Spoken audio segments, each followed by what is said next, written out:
Well, I made it through week 7 and 8, and I was experimenting with a lot of other foods, and so I was having a little more reactions.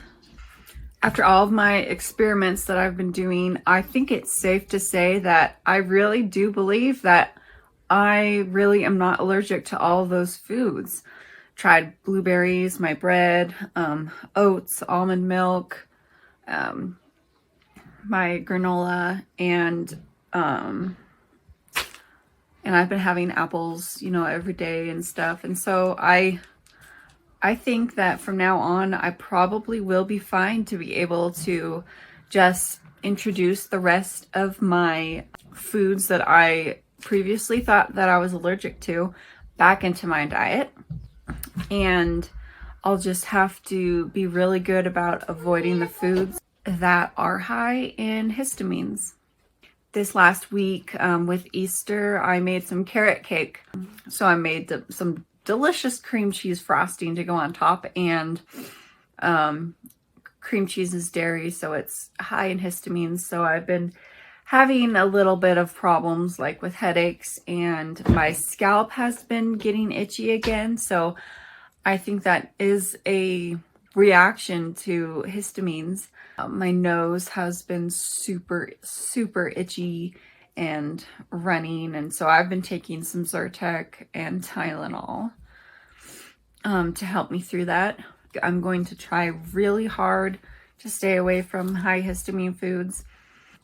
I'll probably introduce some other foods back into my diet, like my peach jam, maple syrup, and honey, and we'll see how I do. And here's some videos that I took throughout week 7 and 8. Because I have to avoid foods high in histamines now, that means I have to change a few things. Bone broth is one of those questionable foods that might be high in histamines, but that's so healthy for me, I want to try to still eat it. So something I have to do to change the way I make it is, once it's done cooking in the crock pot, then I'm going to freeze it. Because when you freeze foods, that stops the histamine production inside of the foods and stops them from aging. So that's going to be the best thing I can do to still be able to have my bone broth and have it keep the histamine levels in them low. I found these really large ice cube trays at Walmart, and each square holds about almost a half cup.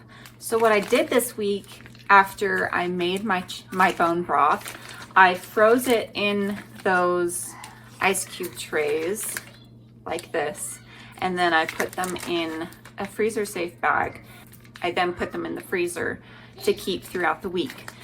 This morning, when I had my chicken broth, I just took one of these squares out of the bag, popped it in a saucepan, and warmed it up on the stove, and I enjoyed my chicken broth. So that's what I'm going to be doing from now on to see if I can be able to still have bone broth.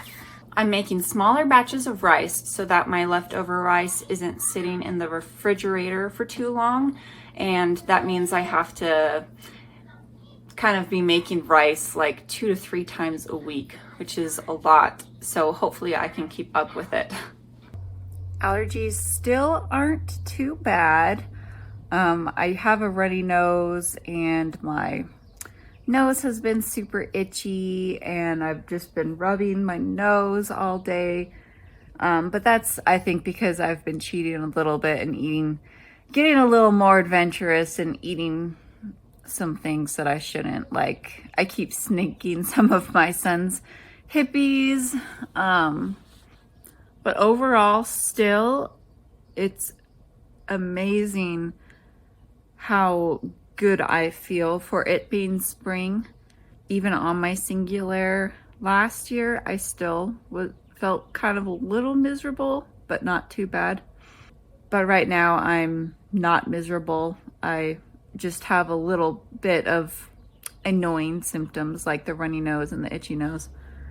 I'm starting to slip into some old habits that I need to try to break. Mainly, since I've started introducing bread and toast back into my diet and now granola, I'm starting to get a little lazy and have those for my breakfast and my lunch instead of my eggs. So I need to try to cut back on the carbs again. I noticed that on the days that I eat eggs for my breakfast, as part of my breakfast, I'm not as hungry as opposed to the days when I just have toast or a bowl of granola, things like that. So, and I know that that's because of the protein. Protein helps you feel full longer so that you don't feel like you need to eat as often. I think that's a reason why we're told to eat a lot of protein for breakfast, because then maybe we'll be snacking a lot less often throughout the day, which will help us not eat as much and keep our portions smaller so that we're not eating too many calories.